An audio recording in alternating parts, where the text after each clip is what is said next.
Hey guys, I just watched a video that literally took my breath away.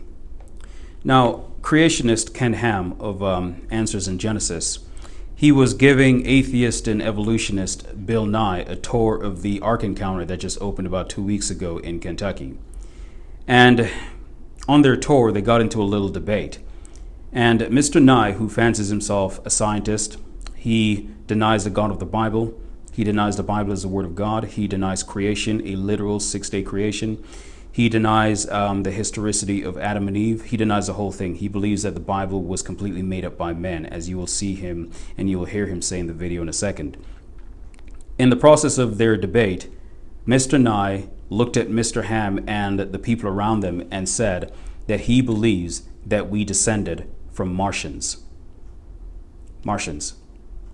This is a man who fancies himself a scientist. This is a man who calls Christians anti-intellectuals and every other name, him and all his friends, Richard Dawkins and all of them. They trash us and they call us every name in the book, and yet this man says that we descended from Martians.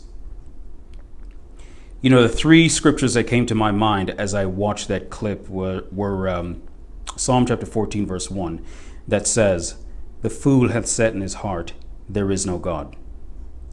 Romans chapter 1 verse 22 says, "Professing themselves to be wise, they became fools." And in 1 Timothy chapter 6 verse 20, Paul, speaking to his son in the faith, Timothy, tells him to avoid profane and vain babblings and oppositions of signs, falsely so called. It's just amazing, absolutely amazing, that a man who trashes us as Christians, who says that we are anti-intellectuals, a man who fancies himself smart and a scientist, will then turn around and say that we descended from Martians. He denies Adam and Eve, but we descended from Martians. These men are fools. These men are mad and they're fools. But without further ado, I'll let you watch a clip right now. God bless. You find these shock patterns and you find the minerals from Mars.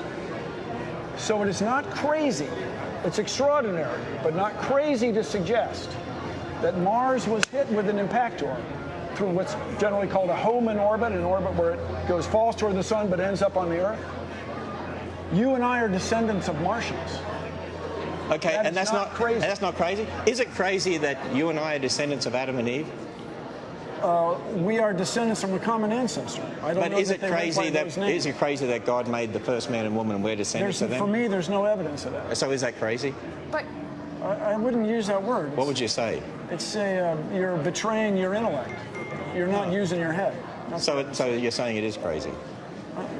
It's frustrating. which is more crazy, though? But you're saying we're descendants of Martians, and that's not crazy?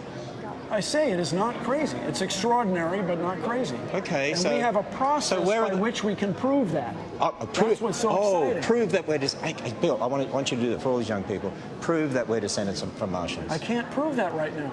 I don't know where you were the last minute and a half. I thought you said we could. We want to send spacecraft there. Okay. We have a process by which we can make this discovery. Okay. And it could be on Europa. There might be something What alive. if there is no discovery? Well, that's also extraordinary. That makes us even more unusual in the universe. Are you prepared to take... We have a book called the Bible that says it is the Word of God who made all things, who said, here's what happened in the past. Are you prepared to take that and consider it in regard to the evidence you see in the present? So I claim, Mr. Ham, but I spent a lot of time on it. I read it twice. I followed the guys around on the maps. I decided that humans made the whole thing up.